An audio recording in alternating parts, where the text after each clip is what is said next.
मेरा नाम मनवर इकबाल है, जिला मंडी बौलदीन दा रहने वाला, पिंड थां ते जी। ए जेह्ड़े ने ना बूटे बेच के बच्चों की जेह्ड़ा रोजी जेह्ड़ी है ना ये कमाना, तो ये जी मेरा रोज़गार है जी। जेह्ड़ा मैं 300-400 कमाना बच्चों की रिजक रोटी जी लै आना।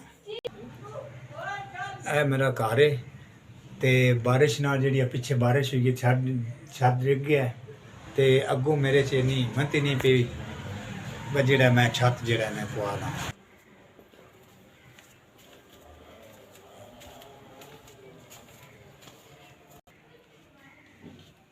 जी ए बूटे बेच के जेह्ड़ा कोई 300-400 बचदा है, वो बच्चों की कोई दवाई आ गई या कोई राशन पानी छत दी मेरे कोई हिम्मत ही नहीं, इतनी ये बचत भी है।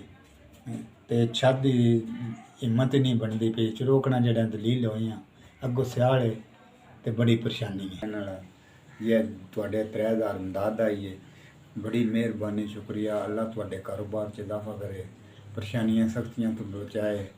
अल्लाह जिहदे बंदा है दे रहा है उन अल्लाह ताला ओहदे कारोबार च इजाफा करे, हर किस्म की परेशानी सख्ती तो बचाए। ते और है अपना मेरा रोज़गार है बूटें वाला। चलो ये मैं कारोबार जेह्ड़ा ना बूटें वाला थोड़ा जिहा वधा लांदा, बच्चों का रोज़गार बन जाएगा। तो बड़ी बड़ी नहायत शुक्रिया।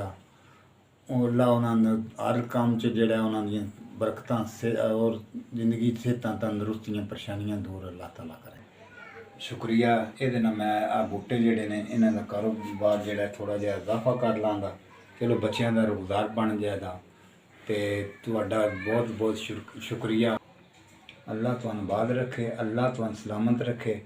इमदाद भेजन दा बहुत बहुत शुक्रिया।